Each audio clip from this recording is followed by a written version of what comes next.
So the whole process of this evaluation of the water quality management is directly associated with the oxygen levels.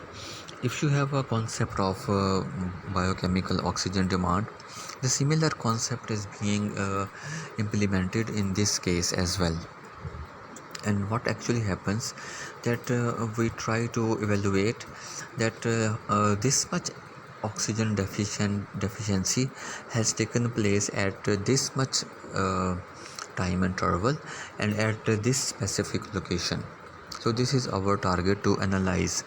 And again in this whole process we have a dissolved oxygen sag curve analysis, which will be actually being conducted on the basis of all the oxygen being utilized and the oxygen required by the microorganism. So a balance between the oxygen being deoxygenated and oxygen being re-aerated or regenerated will be the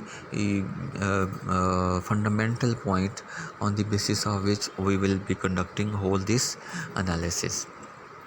So we have this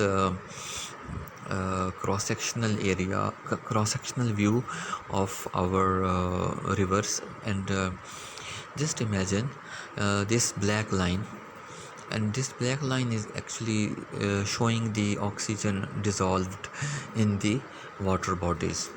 So initially we have a saturation level of oxygen. So this is the oxygen saturation, which is supposed to be the maximum rate of saturation within the water bodies under ideal conditions. So those ideal conditions include temperature and uh,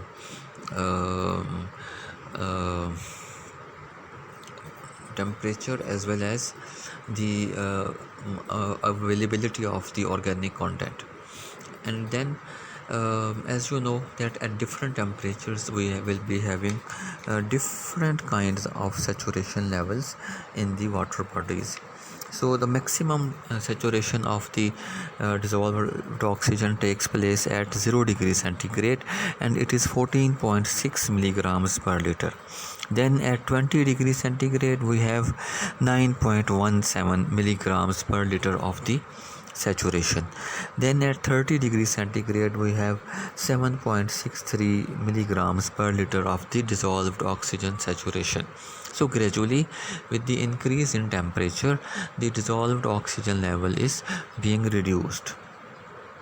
So ideally conditions, the lesser the temperature, the better the conditions of the saturation. But at the same time we have another issue. If the temperature is low, then at that time the microbial activity cannot be enhanced. And why we need microbial activity? As in the case of BOD, you know that the microbes are the major source of decomposing the organic content. So while their activity starts, the temperature automatically increases. So when the temperature increases, the more organic content is being decomposed. But at the same time, with that increase in temperature, our saturation level is reducing. So we have to optimize at some level.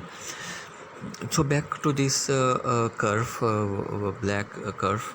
So before studying this, first of all let's divide our these different zones of pollution.